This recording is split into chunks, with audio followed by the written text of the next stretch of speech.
continuar con nuestras videoconferencias de introducción a la filosofía. Y antes de comenzar, me pidieron que aclarase un poco más el tema de las críticas que Aristóteles le hace a Tales de Mileto, ¿sí? Yo les decía que Aristóteles le va a hacer tres críticas a Tales de Mileto en cuanto a la postulación que hace Tales respecto del arjé material en el agua, ¿sí? Recordemos que Aristóteles nos transmite a través de cuatro paráfrasis el pensamiento de Tales de Mileto. Respecto del arjé material, Aristóteles nos dice que Tales habría afirmado que el principio de todas las cosas es el agua y que la tierra reposa sobre el agua. Una de las críticas tiene que ver con la conjetura que hace Aristóteles respecto de esta afirmación de Tales de que el agua es el principio de todas las cosas. Yo les decía que Aristóteles lo relaciona con el tema de la vida, con el tema de lo vital, ¿sí? El agua tiene que ver con la vida. Ahora bien, si el agua tiene que ver con la vida, Aristóteles lo que va a plantear es que también la tierra y el aire, y nosotros agregamos el fuego, que Aristóteles no lo menciona, también la tierra y el aire tienen que ver con la vida. Entonces, la pregunta que queda abierta, y esta es una crítica de Aristóteles, es por qué atribuirle mayor rango ontológico al agua que al aire y a la tierra, ¿sí? Siendo que el aire y la tierra son tan importantes como el agua para la vida, que es un poco la interpretación que Aristóteles hace acerca del arjé de Tales de Mileto. Esta es una crítica en forma de pregunta, una pregunta que queda abierta, ¿sí? Para Aristóteles, elegir el agua es una arbitrariedad, ¿sí? Porque tanto el agua, la tierra, como el aire, y nosotros agregamos el fuego, tienen el mismo rango ontológico si lo pensamos como elementos necesarios para que se produzca la vida, ¿sí? Eso por un lado. Por el otro lado, la otra crítica es la que plantea que lo que sucede con el todo tiene que suceder con la parte. Es decir, si la tierra, digamos, está sostenida por el agua, ¿sí? Nosotros vemos que hay determinados elementos de la tierra que el agua sostiene, es decir, que flotan en el agua. Yo les decía, por ejemplo, un leño, un trozo de madera, un plástico, observamos que flotan sobre el agua. Sin embargo, Aristóteles dice que no sucede lo mismo con determinados elementos de la tierra, como por ejemplo una piedra. Si nosotros arrojamos una piedra en el agua, la piedra se hunde. Entonces no se cumple este principio de lo que sucede con el todo tiene que suceder con la parte, ya que el agua no sostiene a la piedra. Entonces es relativa esta afirmación de que la tierra reposa sobre el agua, ¿sí? Ya que, como les decía, bueno, hay partes de la tierra que no reposan sobre el agua. La otra crítica podríamos decir que tiene que ver con el principio de no contradicción. Es decir, si nosotros pensamos que el aire es más liviano que el agua y el agua es más liviana que la tierra, ¿cómo podría ser que el agua, siendo el arjé que sostiene la tierra según Tales, repito, ¿cómo puede ser que el agua, siendo más liviana que la tierra, sostenga a la tierra? Es decir, es como decir que lo más liviano sostiene a lo más pesado, con lo cual es incurrir en una contradicción, ¿sí? Es como decir, lo liviano es pesado y lo pesado es liviano. Otra de las preguntas que me hicieron es acerca de la relación entre el alma y el movimiento. Vamos a ver que los dos términos griegos que significan alma son psique y ánimos. Desde antiguo, el término psique y el término ánimos significan respiración, soplo vital y también viento, ¿sí? Es decir, estos dos términos, psique y ánimos, que van a derivar en el término ánima y alma, originalmente tienen que ver entonces con la respiración, con el soplo vital y con un viento. Tanto la respiración como el soplo vital y como el viento son fenómenos que ponen en movimiento a todas las cosas, ¿sí? Aristóteles va a referir entonces en su tratado de Ánima, y les voy a leer lo que dice, justamente estas dos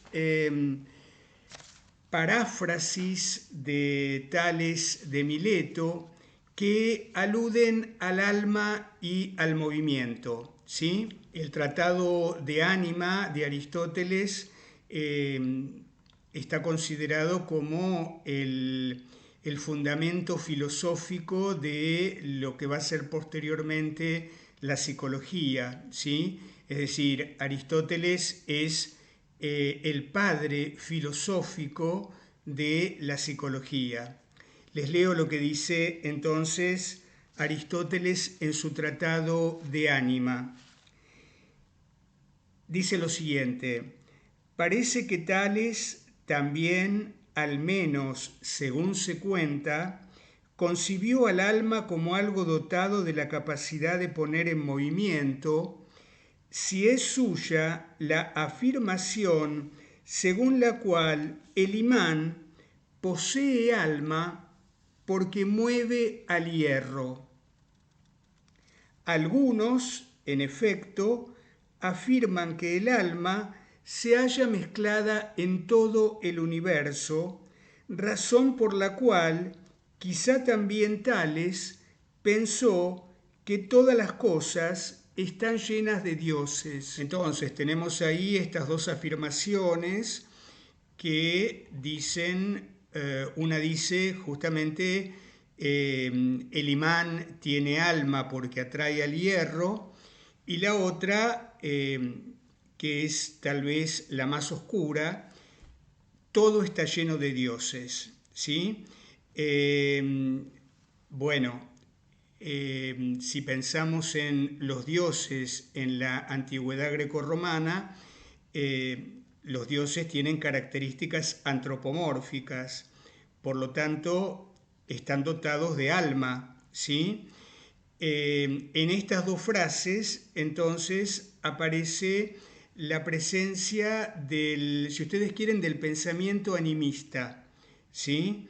Es decir, de atribuir a todas las cosas, incluso a las cosas inertes, aquellas que no tienen, aquellas que no se mueven por sí mismas, atribuirles una psique o un ánimos, ¿sí? Justamente porque, como les decía, psique y ánimos, al igual que la respiración, al igual que el viento, al igual que un soplo, es aquello que pone en movimiento las cosas, ¿sí? Una de las evidencias que tenemos del viento, por ejemplo, es el movimiento que produce en las cosas, ¿sí? Las ramas de los árboles se mueven, los objetos que están en el piso se levantan, ¿sí? Es decir, el viento pone en movimiento a todas las cosas y también la respiración. Es decir, si nosotros vemos a una persona que está tirada en el piso, la comprobación de que esa persona está viva es de que, bueno, digamos, su pecho se mueve, digamos, y si se mueve es porque respira, ¿sí? Entonces, la psique y el ánimos, que originariamente tienen que ver con la respiración, con el soplo vital, con el viento, ¿sí? Van a derivar en este concepto de alma, siendo justamente el alma aquello que pone todo en movimiento, ¿sí? Vamos a ver que este término alma va a tener derivaciones, por ejemplo, en el siglo V antes de Cristo. Para Sócrates el alma va a ser la sede de las emociones, de las sensaciones y del pensamiento, ¿sí? Y también el alma va a estar concebida como aquello que está en el origen de los sueños, ¿sí? Aquello que está en el origen de la vida onírica. Les voy a leer en ese sentido unos versos de un poeta del siglo V antes de Cristo llamado Píndaro, que de alguna manera preanuncian el concepto del inconsciente, ¿sí? Es decir, el concepto psicoanalítico de inconsciente. Dice lo siguiente: el alma duerme cuando el cuerpo está despierto.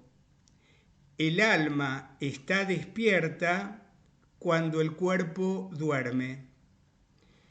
Bueno, espero haber podido aclarar y enriquecer un poco más estas dos afirmaciones inquietantes de Tales de Mileto.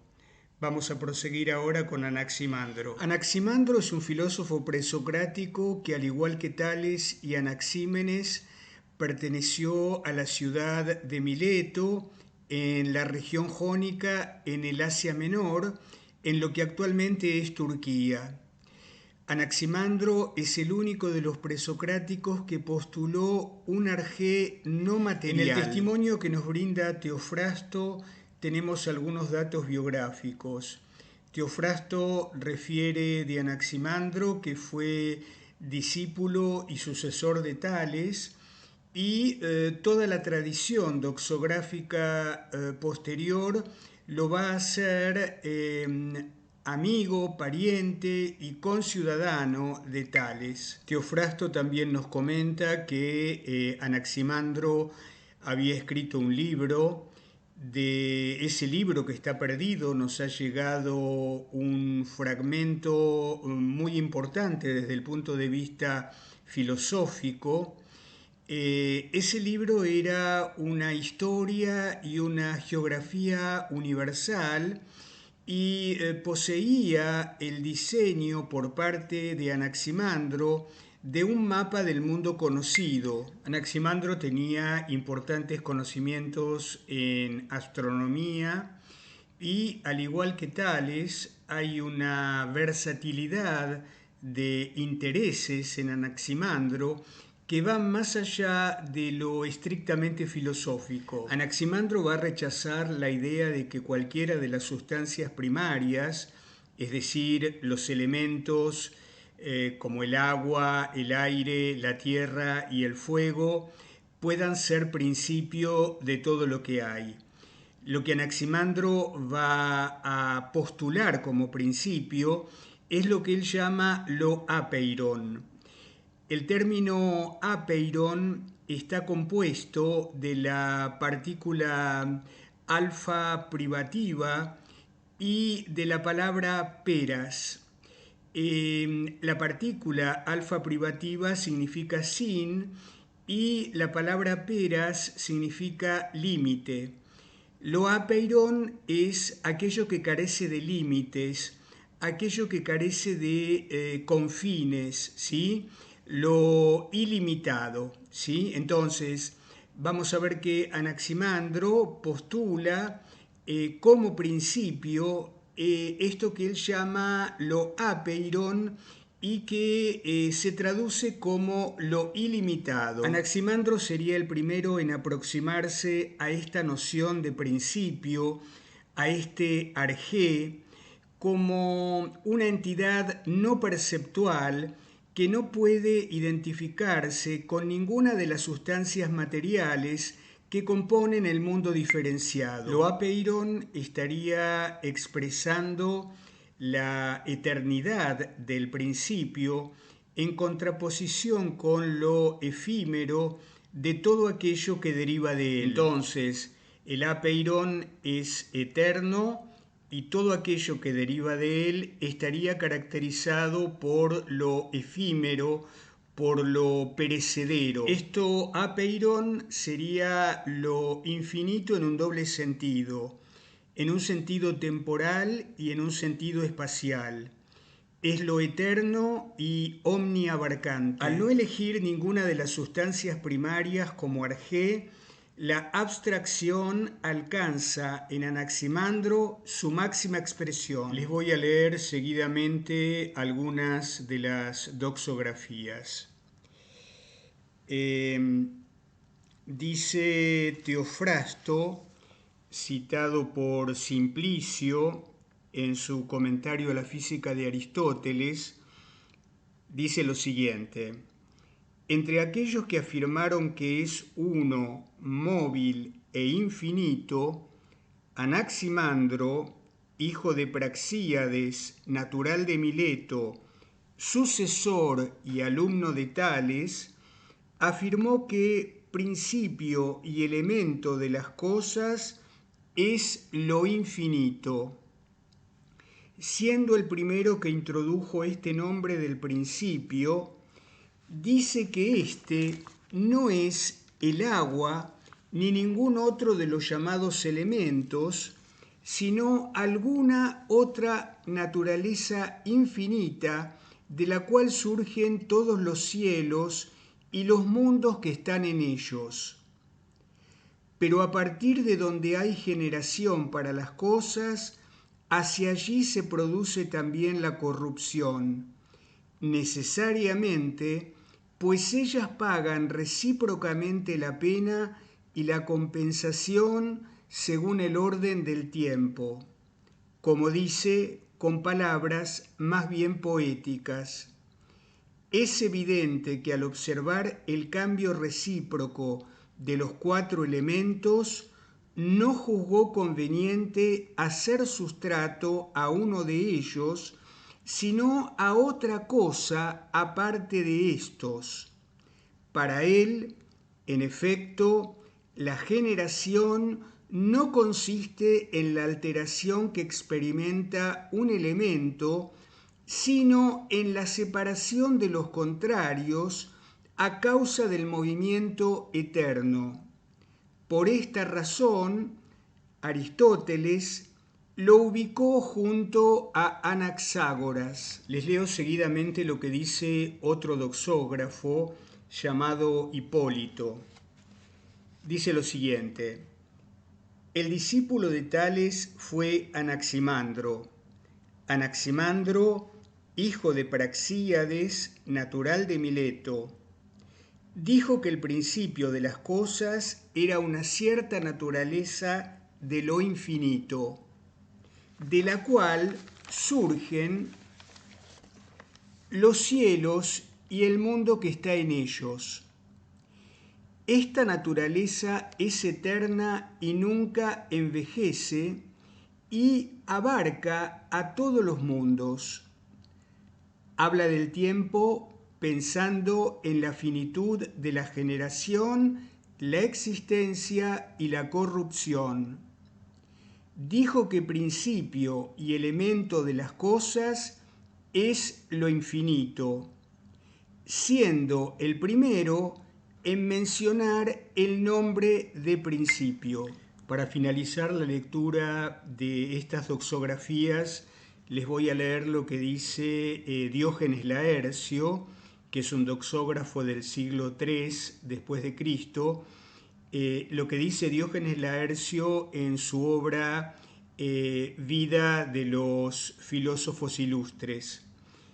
Dice lo siguiente: Anaximandro, hijo de Praxíades, natural de Mileto, dijo que el principio y elemento es lo infinito, sin definirlo como aire, agua o alguna otra cosa.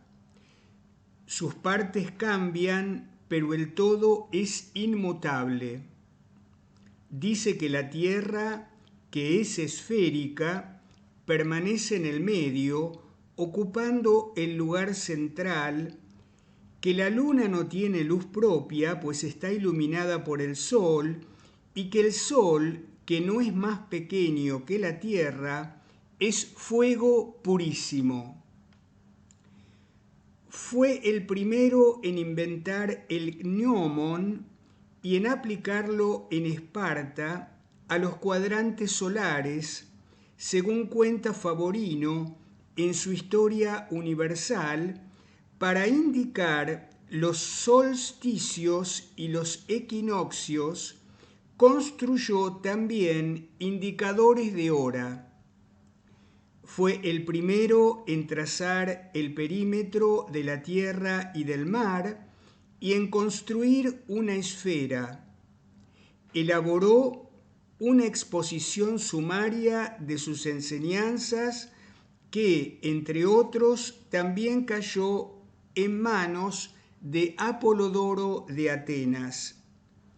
En su crónica, dice que tenía 64 años en el segundo año de la 58ª Olimpiada y que poco después murió. De las doxografías que acabo de leerle, entre otras cosas, se desprende esta cuestión de que Anaximandro, al igual que Tales, poseía una multiplicidad de intereses, ¿sí?